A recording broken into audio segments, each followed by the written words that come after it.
Сайн мэцгаана уу. Австрали улсын Сидней хотоос мэдчилт байна. Та бүхэндээ өнөөдрийн бичлэгээр маш ашигтай хөрөнгө оруулалт мөнгө зарахгүй яаж хийх вэ гэдгийг зааж өгнө. Амар төшиг убаа шиг ярьсан уу юу гэхгүй. За тэр яг маш сайн хөрөнгө оруулалт бол ердөө цаг хугацаа юм аа. Та аливаа зүйлийг хүсэж байгаа бол тухайн зүйлдээ цаг хугацаагаа зарцуулах хэрэгтэй. Ихэвчлэн хүмүүс юу хүсэж байдаг вэ амьдралаас? Байр, машин, гой бие хаа одоо юу гэдэг те. Тэр зүйлийг хүсдэг.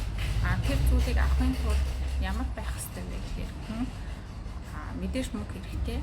Мөнгө олдог хүн ямар байх хэрэгтэй вэ? Мэдлэг чадвартай байх хэрэгтэй. Та цаг хугацаагаа зохицуулаад тухайн зүйлийг сурч хөгжөхөд өөрийгөө одоо хөрөнгө оруулснаар өөрийнхөө цаг хугацаа хөрөнгө оруулснаар та чадварлаг нэгэн болж хувирна. Тиймээс үр дүнд нь яах вэ гэхээр мэдээж араас нь мөнгө санхүүгийн асуудал шийдэгдчихнэ. Тэгэхээр та амьдралаас хүсэж байгаа бүх зүйлийг авах боломжтой байх нэ. Ингээд амжилт хүсье. Цаг хугацаагаа зарцуулаад сураад хөгжөөд байдаг юм шүү. За ташин хэлэхэд манай хувь хүний хөгжлийн спорт бүртгэсээр байгаа шүү.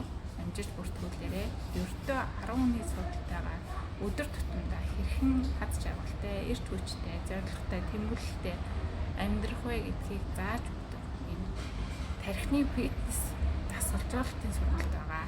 Та сар болгон фитнестэй явж дасгалт явж, бүжигт явж өөрийнхөө бие хааг хөгжүүлдэг боловч тархиа хөгжүүлдэг байж магадгүй. Тийм учраас манай судалтанд орж оюун бодол тархиа хөгжүүлээрэй гэж хүсье. За амжилт хүсье. Бай бай.